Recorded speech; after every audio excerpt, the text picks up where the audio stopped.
And now, Suspense.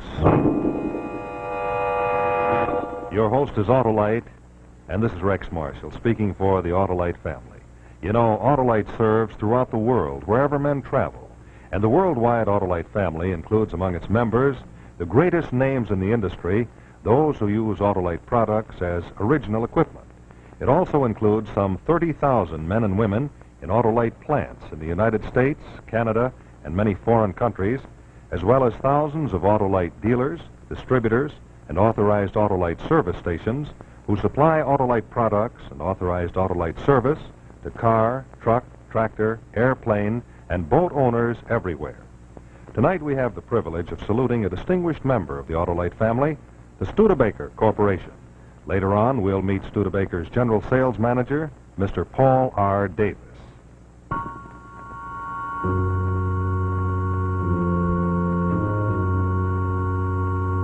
And now, Suspense.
We're reopening a case, Bert. It's the Manners case. Constance? Yes, I'm turning it over to you. They've got new evidence, Bert. She's been found? No, she hasn't been found. The police had a new lead a few weeks ago. Where? Duane, a little resort town upstate. You used to go there with Constance. Once, yes. What was the lead? A fellow by the name of Clymer. Arthur Clymer, an artist. You know him? He was seen with a woman answering Miss Manners' description. Their words. They investigate? Sure. Clymer denied it. The police didn't find anyone, so they dropped it. Well, they filed this case as closed over a year ago. What brings us in again? Her Uncle Alfred. That old goat has too much money. Look, Bert, I know it's a rough shake, stirring up this case again, but you know what she meant to her uncle. You were in love with the girl yourself before you married Sally. You're the logical man, Bert, if you're up to it emotionally. What do you want me to do? Go up to this place, Duane. Get a cottage, live there. Get acquainted with Clymer. Find out what he feels, what he thinks. What about Sally? That's just it. You bring your wife with you. Don't you see, if you went up alone, Clymer might be suspicious. Sally's not going to like this. But if it's too much for you, say so. When do you want me to go? Just as soon as you can. All right. I'll phone in as soon as I'm ready to leave. I'm going to have to talk to Sally about this.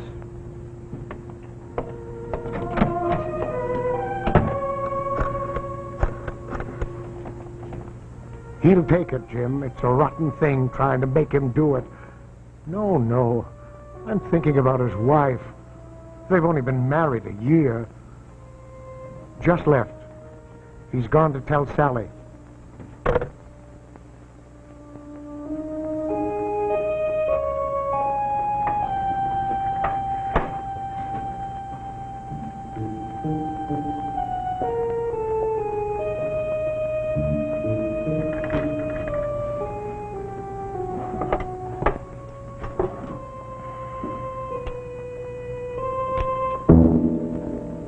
You want to do it, Bert? I don't want to drag you in on it. Oh, would it be any different for me if you went alone? Oh, darling. Oh, darling. This doesn't happen very often, does it? I'm not very demonstrative. Were you with her? No, that's not fair. You see what it's doing already? It's opening everything up. Oh, no, Bert. It would open everything up if we didn't face this. Do you want me to go? I don't want to play second fiddle to Constance anymore. That's ridiculous. Oh, no. Constance was my rival, as well as my friend. I didn't have a chance until she was gone. Sally, that was only because I didn't really know you. I have to be sure of that, Bert. I have to know that you're sure. I'm going to go back now.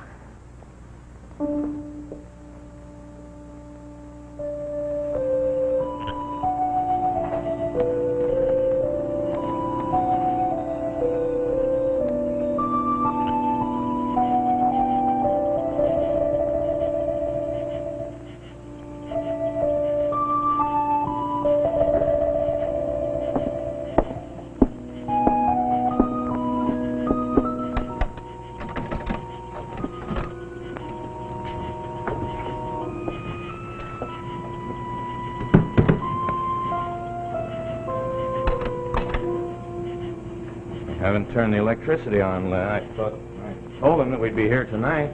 Well, there must be a lamp or some candles or something around. No, leave the door open. Let some light come in. All right. Ah, here's something. Bert, listen.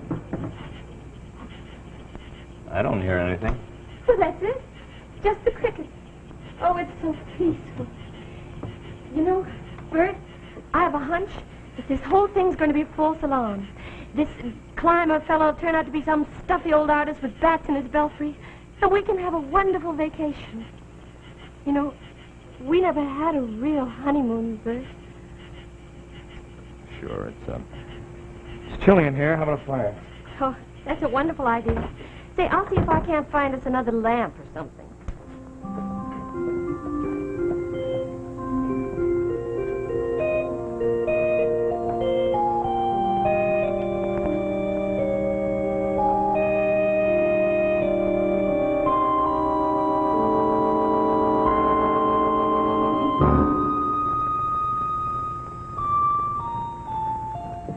Bert, I found one. It's pretty old, though. Real rickety. Bert? Constance. Well, that artist, what's his name? Clymer must have lived here. You, wouldn't make a very good detective. We don't know how long it's been here, or whether some other artist might have lived here. There's no signature on it. You looked? Well, sure, I looked. What do you mean?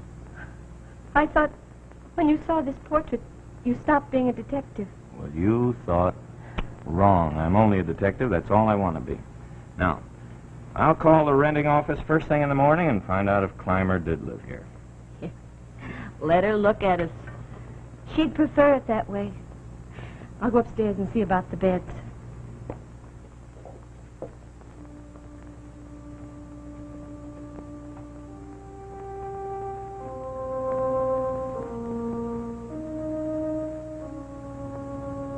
She is beautiful, isn't she? My best friend. Beautiful and tantalizing and wicked. Sally, can't you forgive her?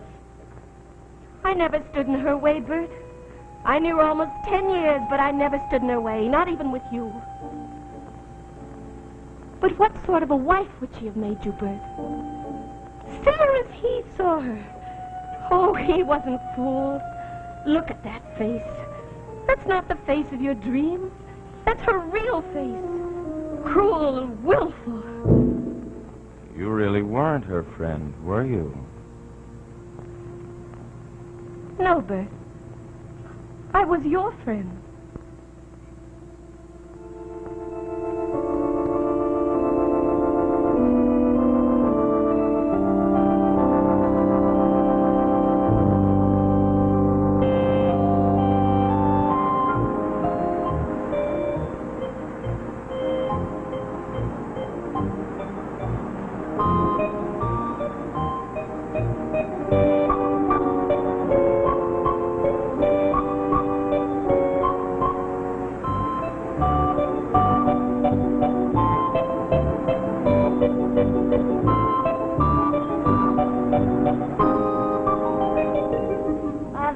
seem to remember who had the Eckridge house last summer. But the Millers, they was up on the hill. Well, lots of artists come out here, don't they? I thought some artist might have it. Artists? Don't get many artists round here. Do we, David? Oh, was that fella made baskets 2 years ago. One ran his bicycle through the bake shop window. No. I mean painters or sculptors. Don't recollect no sculptors being here. Ain't much to sculpt but trees. Well, you must have some way of finding out. Can't you trace it? Don't see what difference it makes, young fella. Whoever it was, they ain't here now. Look, don't you keep books on the places you rent? Come to think of it, we didn't rent your cottage last summer. Mr. Eckridge done that himself. Where can I find him? Up in Maine. Left early this year. I see. Thanks for your trouble. Oh, did you ever hear of a fellow named Clymer, Arthur Clymer? Don't recall. He the fella you're looking for? I'm not looking for anybody, just a friend of a friend. David, wasn't that fella the police was questioning a while back? About a girl, wasn't it? I wouldn't know anything about that. Well, thanks for your trouble. No trouble.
Anything happen?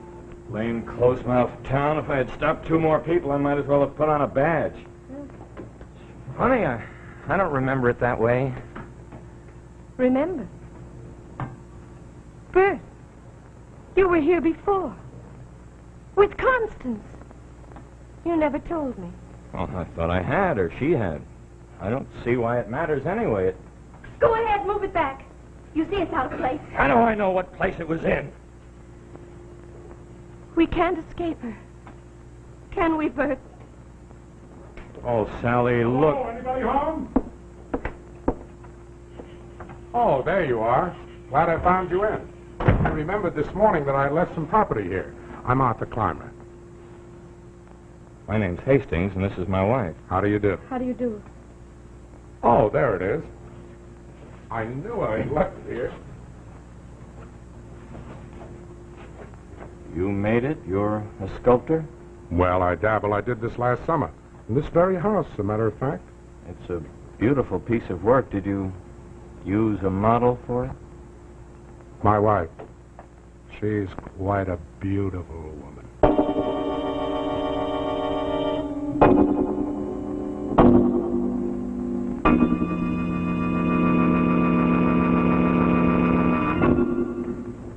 We'll return to our suspense story in just a moment. Right now, it's a great pleasure to salute a distinguished member of the Autolite family, the Studebaker Corporation. And we'd like you to meet Studebaker's General Sales Manager, Mr. Paul R. Davis. Thank you. And good evening, ladies and gentlemen. It's an honor and a real pleasure for me to appear on this Autolite program. We at Studebaker are old friends of Autolite, and Autolite products are well represented in our dramatically different 1953 models. Cars that are the exciting achievement of 100 years of Studebaker experience. Many of you no doubt have read Time magazine's fine cover story on Studebaker, which appeared a few weeks ago. But now, we'd like to show you an actual 1953 Studebaker, the new American car with the European look. This is the Studebaker Starliner hardtop, Isn't it a beauty? Look how long it is, how wide it is, how low it is. This Starliner is less than 5 feet high.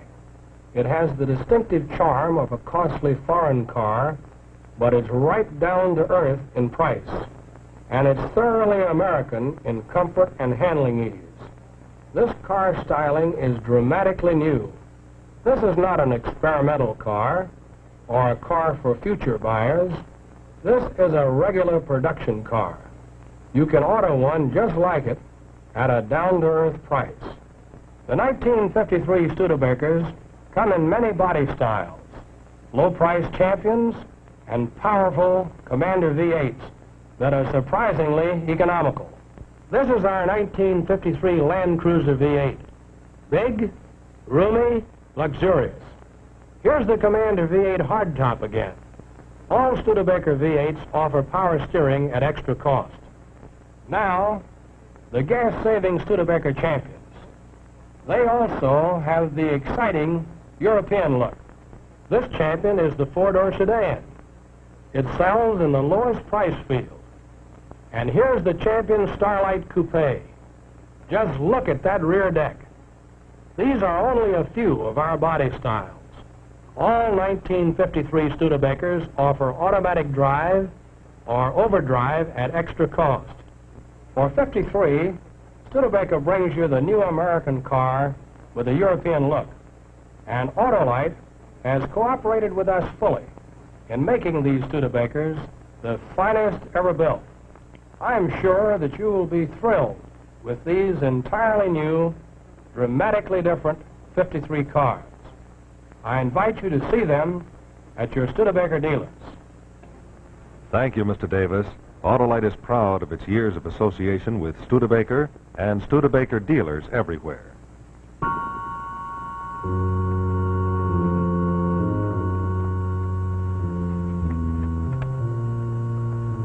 And now, Act Two of Portrait of Constance, starring Anne Rutherford and Hugh Riley.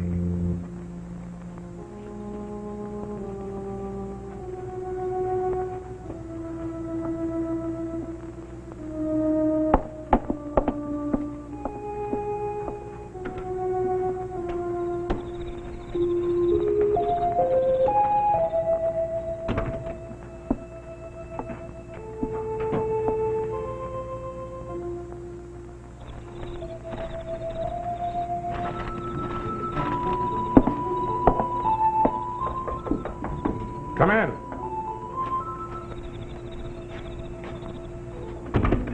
I hope you don't mind my dropping in on you like this. I left the door open. You're dressed rather formally, aren't you? I thought your wife would be here. Ah, yes, my wife. My beloved Constance. You came to see her, didn't you? No, I didn't. Sure you did. You saw her portrait. You fell in love with her. I'm used to it. That's not true. Why didn't you bring your wife? She's not well. You're lying. You came to see Constance. All right, you shall see her. Join the ranks of her admirers. Hardly an exclusive club. Constance, come here, darling. We have company. Constance, come and present yourself.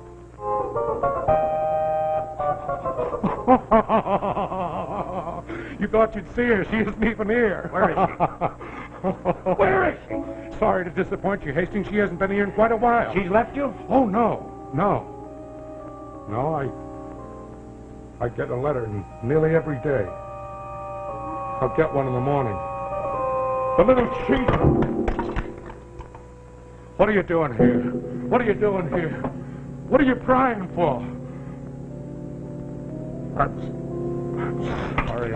sorry. I don't know what to do. I keep her letters there in my desk, and all are closed in the closet. All are closed, just as they were. I try to go on with my work, and it's just agony, just agony. But I love her. Hastings, I love her more than a man should love a woman.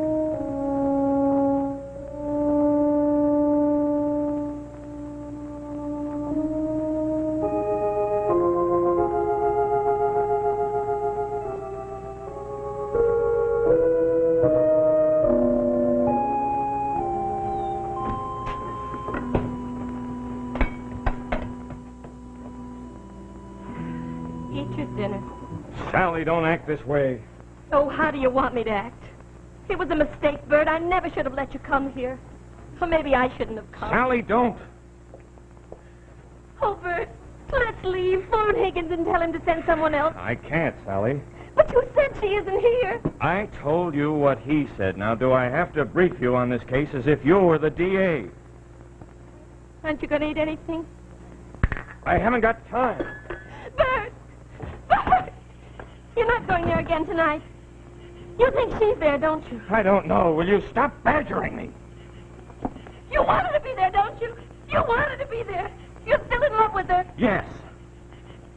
Yes, I do want Constance to be there. Yes, I do still love her.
Nothing.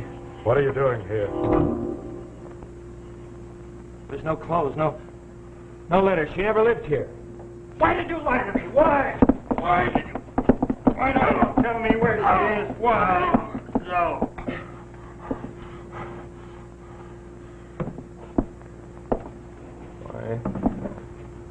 Why don't you tell me where she is? She's dead. How? How did she die? How does one die? That's an interesting question. Answer me. Some say when the breath leaves the body, there is death. But it is also said we live suspended in each other's minds, so perhaps there is no death. How? How did she die? I killed her. No, you didn't. You're out of your mind. No, not anymore. Maybe I was. Maybe I had reason. You've seen her face. To kiss that face, waking and sleeping, you know what that means to a man? To see her loveliness, walk with it and touch it and know it is not yours. To hear her say, I love you. To hear her say, I love you. But I could not win her. She belonged to no one. No one but herself. You know what that means? She's buried outside. I'll show you.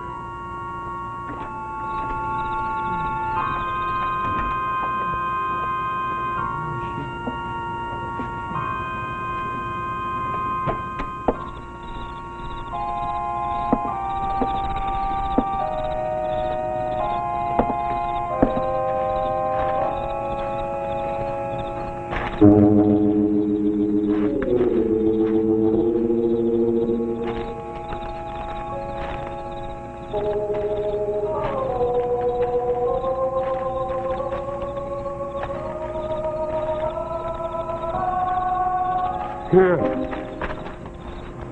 An angel of death. A little angel of death for my Constance.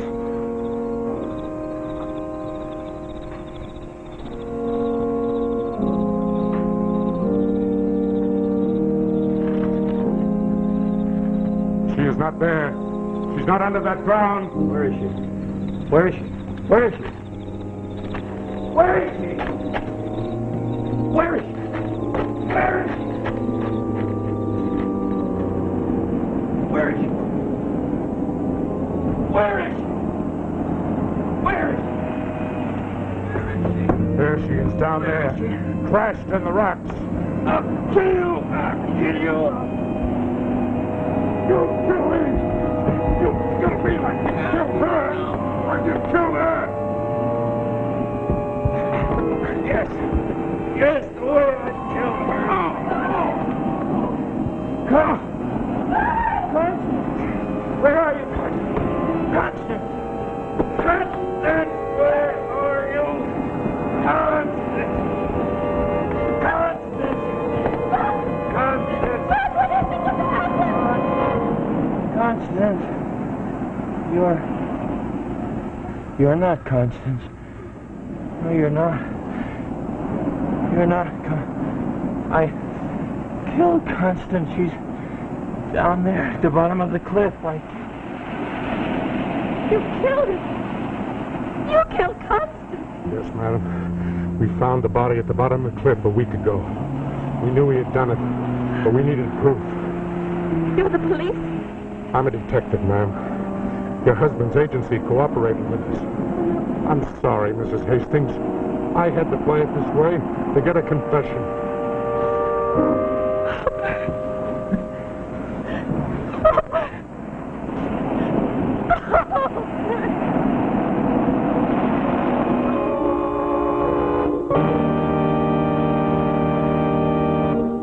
And so we come to the end of another story of suspense brought to you by Autolite.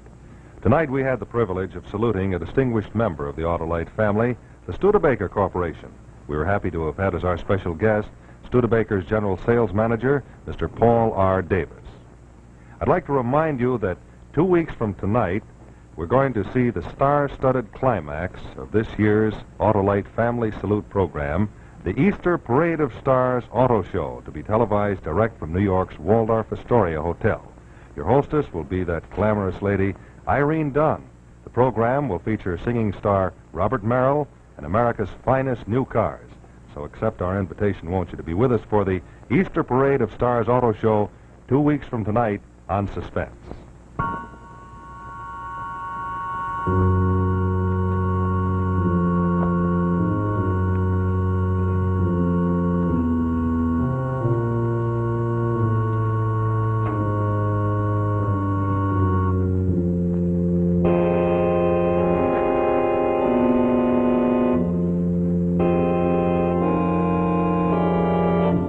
Sculpture on tonight's program by Arnold Berger.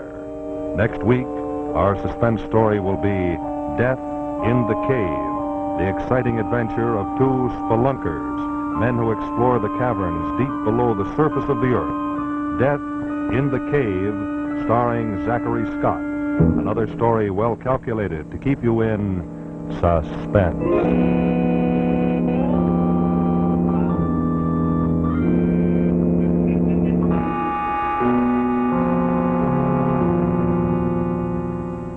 Tuesday Night Thrills Danger on the CBS Television Network.